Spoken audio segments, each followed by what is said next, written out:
Thanks for joining us. You've tuned into ARIRANG News. It's Friday, October 14th here in Korea. Strong remarks keep coming out of South Korea and the U.S. as North Korea's fearless military provocations continue. A top U.S. diplomat has warned North Korean leader Kim Jong-un that he would, quote, immediately die if he attempted a nuclear attack. The official also hinted Washington could punish Chinese companies helping North Korea's weapons program if Beijing does not take the issue into its own hands. We begin with Kwon So-ah. North Korean leader Kim Jong-un would almost certainly be killed himself if he ever used nuclear weapons. Daniel Russell, the U.S. Assistant Secretary of State for East Asia, told reporters that from Kim's perspective, he might have the ability to carry out a nuclear attack, but there's hardly any chance he'd survive the overwhelming military response. He said for that reason, such a tactic cannot be his plan A. Russell also labeled North Korea's claims that it's developing nuclear arms for deterrence absurd and stressed the nuclear program weakens Kim's grip on power rather than making it stronger. These comments reflect Washington's toughest ever North Korea policy and come amid a wave of opinions from U.S. experts and politicians on the need for preemptive strikes on Pyongyang. Russell also sent a message to China calling for the country to get tough on Chinese companies that aid North Korea's nuclear weapons program. He said if Beijing takes investigations and punishments into its own hands, the U.S. won't have to do anything. But if not, Washington has the right to take action under UN Security Council Resolution 2270. Kwon So-ah, ARIRANG News. And in related news, South Korea and the United States have reaffirmed their will to further strengthen their alliance to effectively respond to North Korea's nuclear and missile threats. According to a joint press release following their meeting on Thursday, the two allies also discussed the condition-based transition of the South's wartime operational control of its troops from the U.S. The meeting was attended by South Korea's chairman of the Joint Chiefs of Staff, Lee Sun-jin, and his U.S. counterpart, General Joseph Dunford. The two also talked about the upcoming deployment of the THAAD missile defense system to South Korea. Seoul requested the establishment of a collaboration system in preparation for threats linked to ballistic missiles fired from submarines. The generals also agreed to develop effective response measures in order to deter and, if necessary, respond to additional provocations from North Korea.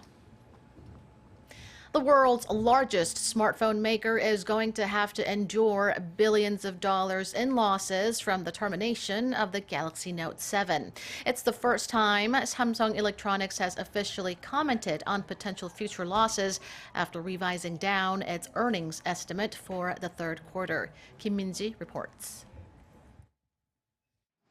Ditching the ill-fated Galaxy Note 7 is expected to cost Samsung Electronics another $3 billion over the next 2 quarters. In a statement, the tech giant says it expects the termination to cut fourth quarter earnings by about $2 billion and another $1 billion in the first quarter of next year. Samsung also recently revised down its earnings estimate for the third quarter to reflect the losses. The company expects an operating profit of roughly $4.6 billion for the July to September period. That's down from the estimate of $6.9 billion released last week. Based on the new estimate, Samsung's operating profit is down about 30% from a year ago and the lowest since the third quarter of 2014. The wiping off of over $2 billion comes from the cost of recall as well as refunds and replacement, stock clearance, and marketing. Taking all that into consideration, the world's largest smartphone maker is expected to incur a total loss of roughly $7 billion. Earlier in the week, Samsung said it will end production of the Note 7, in effect announcing it will discontinue its flagship phablet less than 2 months after its launch. The decision came after reports of at least 9 replacement handsets catching fire, with incidents occurring mainly in the United States. Samsung says it'll try to make up for the loss by expanding sales of its flagship Galaxy S7 and S7 Edge models. It'll also use this as an opportunity to focus on enhancing product safety through changes in its quality assurance procedures. Kim Min-ji, ARIRANG News.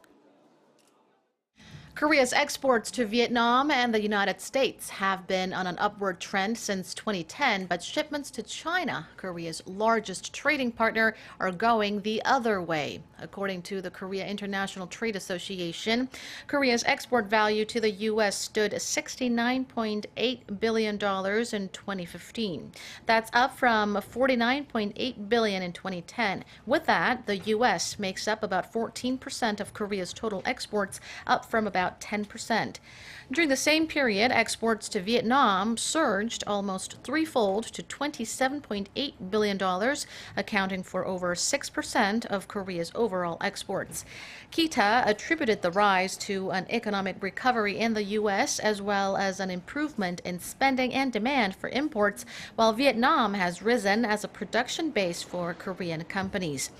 However, China, which accounts for roughly a quarter of Korea's total exports, has been falling since 2013 due to sluggish growth as well as a shift in economic policy to boost domestic consumption. Korea's exports to China came to $137 billion last year, down from over $145 billion in 2014.